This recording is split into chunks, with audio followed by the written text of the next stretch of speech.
Hi there, Susan Ballou here, along with Lily Ballou, and we're going to talk a little bit more today about keto.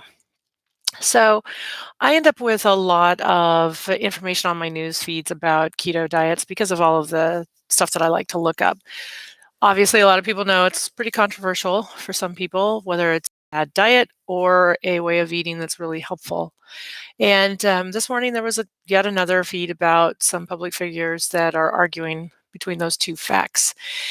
So I always find it interesting when I find articles or they're talking about it and they give references about that is particularly against the diet. And usually it's the first thing is, well, it's too high fat and it'll raise your cholesterol. And that's something that was a thought quite a while ago. And now they're finding that, yes, it can raise your what's called your good fluffy LDLs, but those actually are protective for a person. And so it's not what they thought as they've done more and more research. And you can learn a lot about that. I will not go into a whole lot of depth on that because there's tons of information out there about that. And then nutritional issues. Does it cause problems when you're only eating certain foods? And there again, there's a ton of information out there. And as I mentioned prior, I had weight loss surgery, and so that's an issue anyway that a person always has to deal with that. That's kind of a side item. But the thing that I always laugh at and just question is consistently the thing that I hear is the number one reason that people have is it's not sustainable. And it's like, really? It's not sustainable? So the only diet that I have ever found sustainable is the diet where I am stuffing my mouth and gaining weight, eating whatever I want, whenever I want, in the quantities that I want. That's the only sustainable diet that I know of. And so I just kind of laugh because if I'm on a low fat, high carb diet and I'm really watching my calories, not sustainable. I'm starved. Um, so I know that my body can be different. One of the things that I've really learned throughout this journey of weight loss for years and years is that everybody's different. What works for one person may not work at all for somebody else, and vice versa. So the sustainability to me is kind of not a legitimate argument, and yet that's the primary argument that I hear used a lot by supposed professionals who are talking against the diet itself.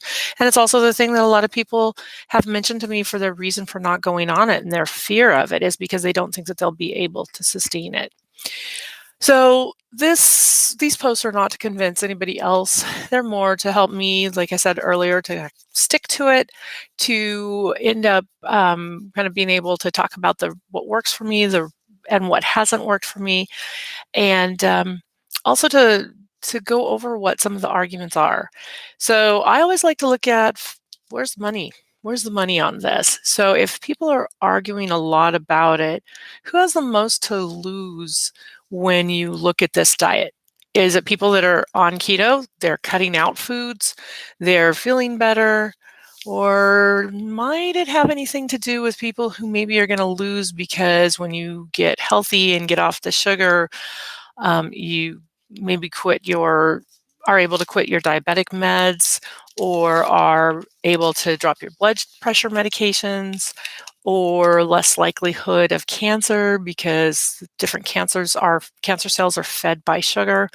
So there's a lot about it, not to mention the fact that if I'm cutting grains and I'm cutting sugar, I'm cutting some of the things that are actually subsidized. So I have no idea if that's really the case, but it's always kind of a fun thought to think about.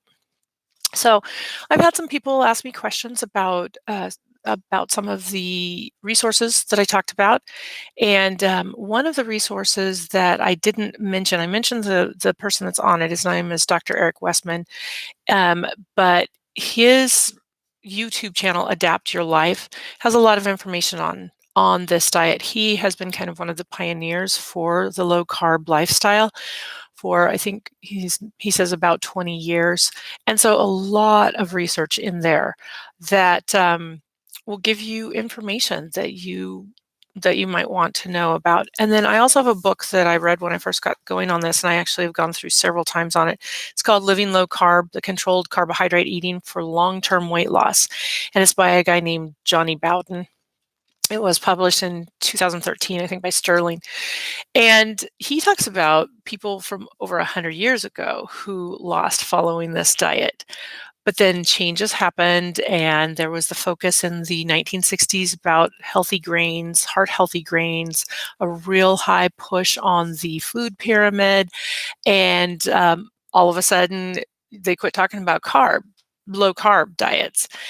And when you go back and you take a look at the weight increase within our society, it correlates with the higher rates of eating grains and carbs. And so that is another issue that I find interesting to look at. Bottom line for me, I have found that when I cut my carbs and don't eat grains and don't eat sugar, I am not as hungry. I used to say that I would basically, my whole motivation for getting out of bed in the morning was what was I going to have for breakfast? And now I am fine with, I'll get up and I'll have coffee and I do stuff. And I may not even eat until late morning or even lunch as far as having food. I'm okay with that. Interestingly, when I cheat, if I have carbs and eat the stuff that I shouldn't, I know that I'm going to have several days where I'm starved, where I really, really struggle to stay off of the sugar, and where I have to wean myself back into not having that food, and where I don't feel as good. I don't have the energy that I normally do, and my brain doesn't work as well.